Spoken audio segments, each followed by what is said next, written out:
Halo sahabat Promkes, bertemu lagi dengan aku Asfia Nabila.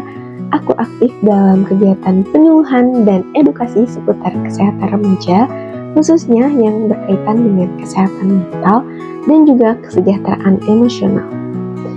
Melalui berbagai diskusi, pengalaman lapangan, dan juga interaksi langsung dengan sesama remaja, aku lihat bahwa kesehatan remaja itu bukan lagi isu yang bisa kita anggap sepele loh teman-teman.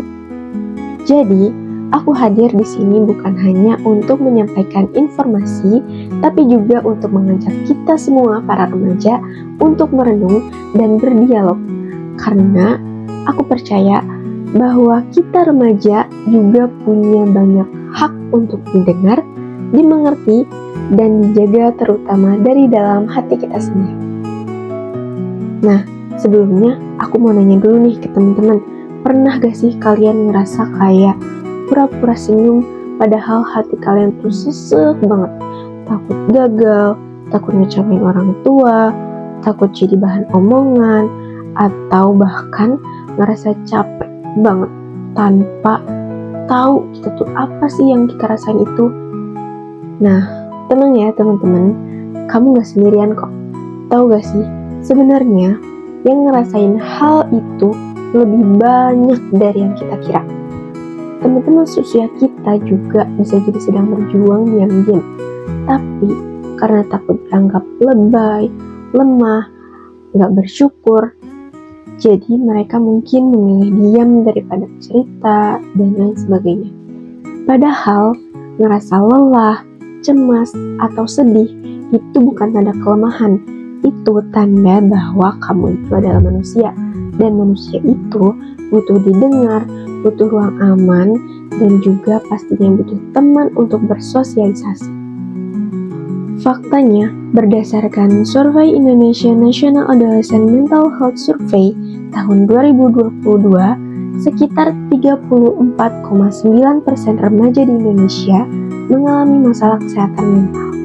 Itu artinya lebih dari 15 juta remaja dan lebih dari 5% dari kita mengalami gangguan mental yang bisa didiagnosis seperti kecemasan, depresi, PTSD, atau ADHD.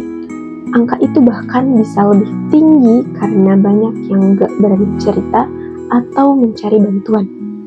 Survei Kesehatan Indonesia tahun 2023 juga menyebut bahwa gangguan mental itu paling banyak ditemukan di usia 15 sampai 24 tahun, itu adalah usia kita teman-teman. Dan menurut data BRIN, hampir setengah dari kasus bunuh diri di Indonesia dalam 10 tahun terakhir itu dialami oleh remaja.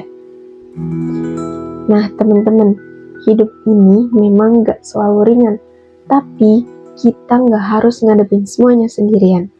Mulai sekarang, yuk kita belajar dengerin diri sendiri. Gak apa-apa kok minta tolong, gak apa-apa juga cerita, dan gak apa-apa juga kamu ambil waktu buat istirahat dan jauh-jauh dari tekanan. Coba deh, bicara ke orang yang kamu percaya, menulis jurnal, kurangi screen time kalau itu bikin kamu malah makin overthinking sama masalah yang sedang kamu hadapi. Dan kalau merasa perlu, coba cari bantuan ke profesional ya. Nah, terakhir, aku ingin kamu dengerin kata-kata ini ya.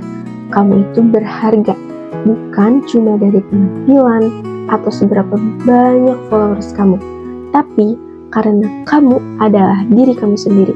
Dan dunia ini mungkin jadi lebih baik dengan kehadiran kamu di dalamnya. Kalau hari ini kamu merasa sedang rapuh, tolong bertahan ya, karena seberat apapun yang kamu rasain hari ini, pasti selalu ada harapan ke depannya, dan pasti ada selalu hari yang cerah untuk diri kamu sendiri. Tetap semangat dan tetap jaga kesehatan. Tetap jadi diri sendiri ya, pelan-pelan aja. Yang penting kita tetap jalan. Saya Asfia Nabila, pamit undur diri. Terima kasih ya.